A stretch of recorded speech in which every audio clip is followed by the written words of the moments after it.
Ito po yung dapat mangyari at pwede nang gawin ni Pangulong Marcos Jr. Tungkol sa budget po ito. Alam ba ninyo na ang lahat ng budget ng senador, ng congressman, at lahat ng kinaukulan sa executive department, maging ang mga local government pag nangangailangan ng pera galing sa national, ang presidente po ang nag-a-approve niyan. Ang presidente po ang huling nagdidesisyon kung i-release, i-hold, o i-reject ang mga request. Kasi ganito po yan. Pag yung mga project ng mga senador, congressman at iba pa, dadaan sa public works, dadaan sa Department of Agriculture, o kahit anong ahensya ng pamahalaan o departamento, yan ay lahat babagsak sa Office of the President, Department of Budget and Management. Tapos ang DBM Secretary na si Amina Pangandaman, siya po yung magre-report at magre-request kay Presidente. Mr. President, meron pong dumating ditong request galing kay Congressman, galing kay Senador, galing kay Secretary, galing kung kani-kanino. Sasabihin, papaliwanag niya sa Presidente na meron ganitong request. Sasabihin ng Presidente, kanino yan? Sino bang may-ari yan? Anong lugar ba yan? Magkaano ba yan? O pag naipaliwanag yan ng DBM Secretary, ang sasabihin ng Presidente dyan, may pera ba tayo? Sasabihin ng DBM, sir, meron. Sasabihin niya meron pero hindi ho sapat. O, ang Presidente ang magdi-decide dyan. Kung bibigay o hindi, i-hold o hindi, o totally reject. Yun po ang proseso sa paglalabas ng national budget, inyong taon-taong budget ng Executive Department.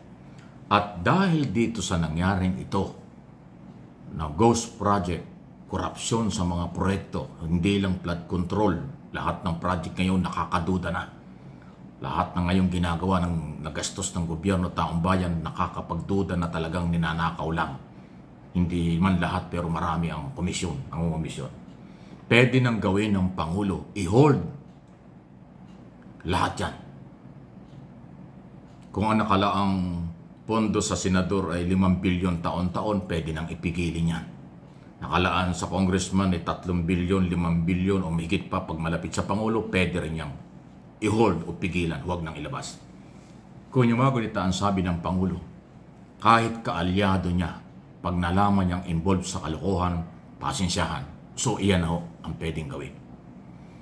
Hindi ko po pinangungunahan ng Pangulo. Sinasabi ko lang sa inyo bilang inyong mamamahayag at political vlogger, kayong mga viewers, kayong subscribers, followers ng aking mga channel, for your information, ito po yun.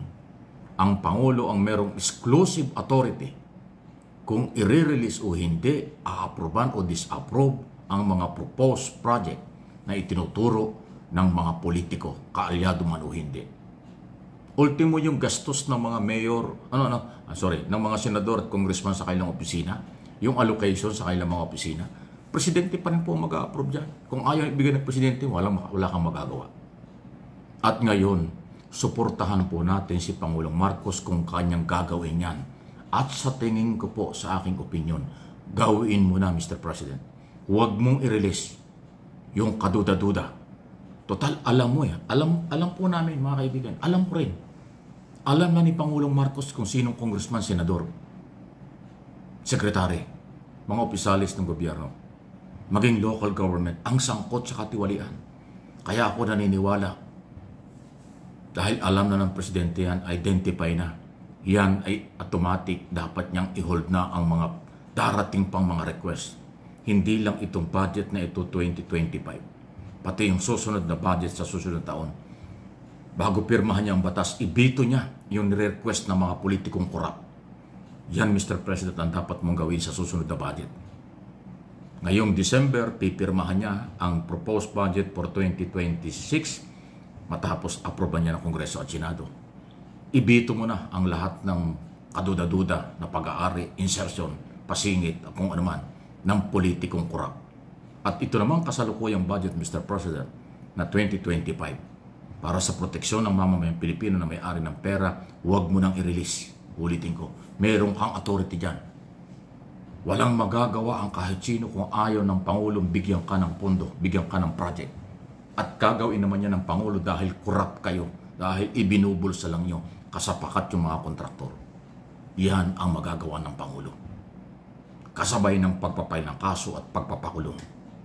Kung meron lang pong matinding tapang si Pangulong Marcos, may tapang siya, kulang pa, dagdagan mo, Mr. President. Ito mga sinasabi kong ito, yan po yung inyong authority, alam kong alam nyo, ipinapalaala ko lang. Hindi ko kayo pinangunahan.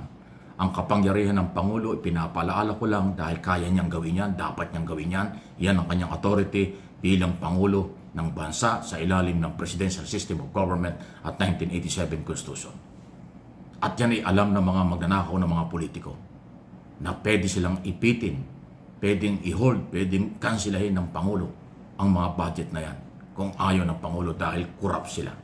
Gawin mo na, Mr. President, para maisalba pa ang mga milyon-milyon o bilyon o trilyong natitira pa para hindi na papagnakawan ulit tayo.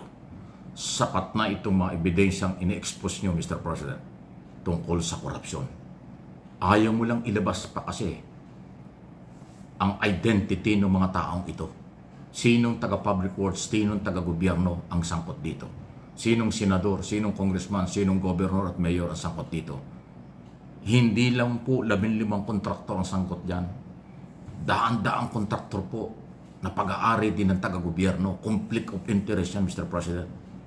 At yung pribadong sektor na nagsamantala, na umaamin sila yumaman, naging bilyonaryo, mula nang nakapasok ang kanilang mga kontrata sa public works. Do admission ng korupsyon, admission ng pagpamayaman ng mga kontraktor. Kaya alam kong alam ng Pangulo yan.